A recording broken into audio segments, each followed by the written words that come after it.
sa ating pong sekretaryo ng bansa, nagpasimula ng Pasig River. Alam nyo, ito, nag-umpisa lahat ito sa kape-kape lang. Si Mr. Jerry Acusar din, bago pa siya naging sekretaryo ng bansa, pinasyalan po ako sa City Hall at napag-usapan namin yung Pasig River, and Secretary Jerry Acusar now, and I and the team of Manila and the private sector, katulad ng sinasabi ni Yusek San Juan, no? Nagsimula yan doon sa Jones Bridge. Yan. Doon nagsimula lahat yan. After nung Jones Bridge, yung pamilya Yuchenko, mapapansin nyo yung kabila, malinis. Yan, tumulong din ang pamilya Yuchenko. Bagay naman na nung nawala na ako sa pamahalaan, no? Siya namang ipinagpatuloy ni Mr. Jerry Acusar din nang na-appoint siya bilang housing czar ng ating bansa, at ang ating First Lady at niyang ating Presidente na ito'y ituloy itong ating Pasig River Rehabilitation. Siya namang, ikinalulugod ng taong bayan. Sek Jerry, nagbunga naman ng puyat pagod, at alam ko hindi ka pabayad. Abono ho yan. Kasi ako na magsasabi sa inyo, masyadong mahal niya ang bayan.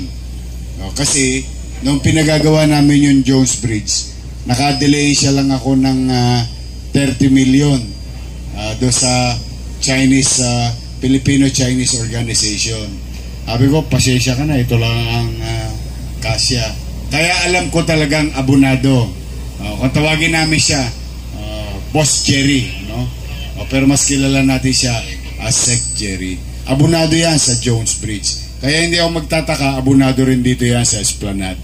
Kaya sa mga taga Maynila, na batang Maynila nandito, at sa inyo mga dumadako sa Maynila, siguro ngayong Pasko ang iregalo natin man lang natin kay Sec Jerry, no?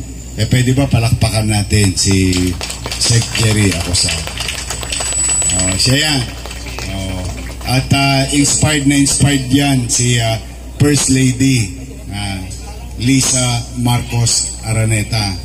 At siyempre ang ating presidente rin na si Bongbong Marcos. Sila po nag-tatandem yan, nag-iisip. Kung may panahon pa nga ho, huwag nyo naman ikagulat. Ang dulo nito, Marikina. Opo, without any exaggeration, ang master plan nito is from the Delta to Marikina, both side. Yan ang end game nito. Kaya lamang, siyempre, dahan-dahan lang, piyahit-piyahit lang. Kaya tama yung sinasabi ni Yusek San Juan, Prisco San Juan, na pag tumulong ang mga private sector, may mararating tayo. Meter by meter, inch by inch, kilometer by kilometer.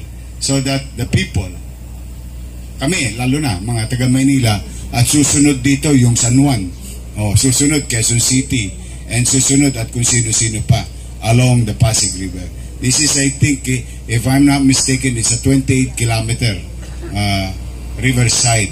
Na sayang.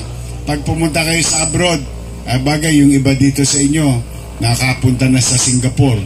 Napakamahal, napakaganda, napaka-valuable sa buhay ng tao at sa ekonomiya, lahat ng development sa riverside. Kaya naman kami dito sa Maynila ay taus-pusong nagpapasalamat kay Secretary Jerry Acusar, sa MMDA, kay First Lady at kay Presidente, dahil meron kaming pasyalang ganito nang walang tosgas ang Maynila. Sagot ng national government. So rest assured, on behalf of the city government, to our national government partners, and through the leadership of our Director, Crystal Bagaching, sa aming tourism ay pagbubutihin namin dito, Sir Jerry. Pagka natuloy na yung binilin mo this week, huwag kang mag-alala. Lagi namin itong lilinisin at pangangalagaan ng inyong pamahalang lungsod ng Maynila. Sa atin naman mga kababayan nandito, Merry Christmas. Baka naman. Wala pa kaming chicha. Hindi pa kami kumakain. Wala pa kaming tigil kanina pang umaga. We started at 6 a.m.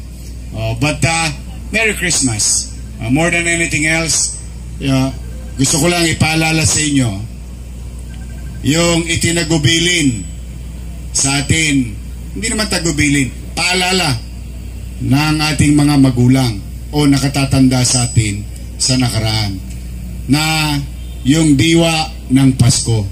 And there are two things na lagi natin naririnig. Ewan ko kung narinig nyo rin sa magulang nyo at sa lolo't lola nyo. Ano sabi? Ang Pasko, ang diwa ng Pasko ay pagbibi. So, kung may sobra tayo, wala namang masama. Kung di naman kaya, okay lang. Pero yun ang unang diwa. Pero ang pinakamahalagang diwa, pangalawang diwa ng Pasko, ay pagmamahalan. Yan. Kasama sa diwa ng Pasko.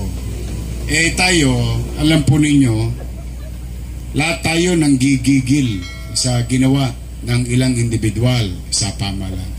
Mayaman, middle class, mahirap, lahat. We all agree that itong mga talipandas o gumawa ng kasakiman, no? At sukdulang talagang ikinamuhi nating lahat, no? Dapat naman talagang managot. Ngunit ayaw ko na mangibabaw sa atin, sasalubungin natin ng 2026, tayo galit-galit sa isa't isa dahil lang sa pagkakahiwa-hiwalay ng kulay ng politika, no? Yang pagkakahiwa-hiwalay yan, politiko lang o makikinabang dyan. At the end of the day, yung pagsasalin-salin, sila-sila lang yan, politiko lang yan. At the end of the day, yung kayo'y kinukulayan, ikaw ganito, ikaw ganyan, ikaw ganito, upang tayo'y maghiwa-hiwalay at kamuhian ang isa't isa. Hindi po. Ang dapat natin bigyan ng pagtuon ng pansin, yung mga nagkasala o gumawa ng masama sa bayan, papanagutin sa mata ng batas. Tayo naman mga Pilipino, let's move on with our lives. We must continue to support each other, love each other, care to each other. Yun dapat ang mangibabaw sa atin. We should not wish our government to fail. Huwag tayong makikinig doon sa mga urot. Kasi yung mga urot, pag nagkaroon ng kaguluhan, lilipad lang yun sa abroad. Sino may iiwan? Tayo. Kawawa na naman tayo. Kaya, huwag natin ipangibabaw yung toxicity. Malungkot yun nangyari. Hindi katanggap-tanggap.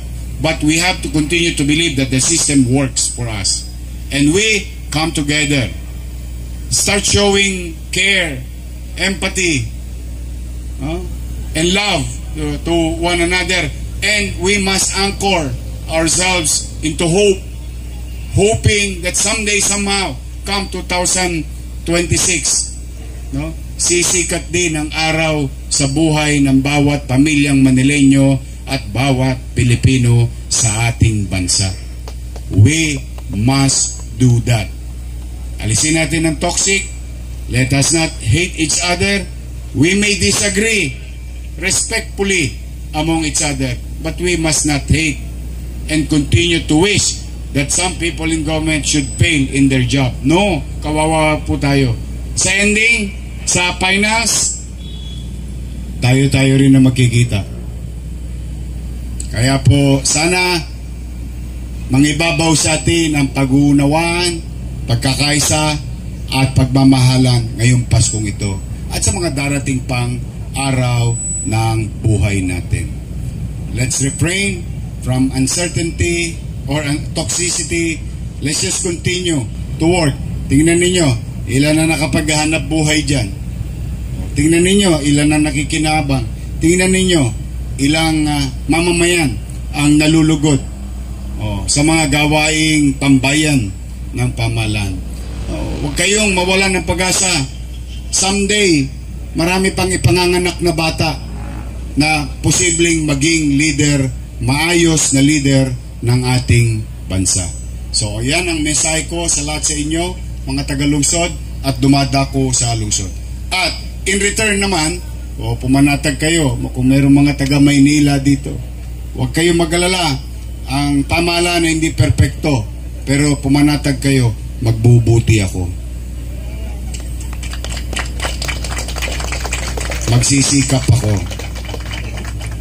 Pipilitin ko maging epesyente na kayo'y mapaglingkuran ng maayos at mapangalagaan ang katiwasayan at kapanatagan ng pamumuhay sa lungsod ng Maynila, ng mamamayan nito at mga taong dumadako sa lungsod ng Maynila. We'll do our best in our own little way, and we'll be happy to be of service to each and every one of you. Merry Christmas! Happy New Year! I love you. Magandang gabi at pagpalain nawa kayo ng Pong May Kapal. Manila! God first. Thank you.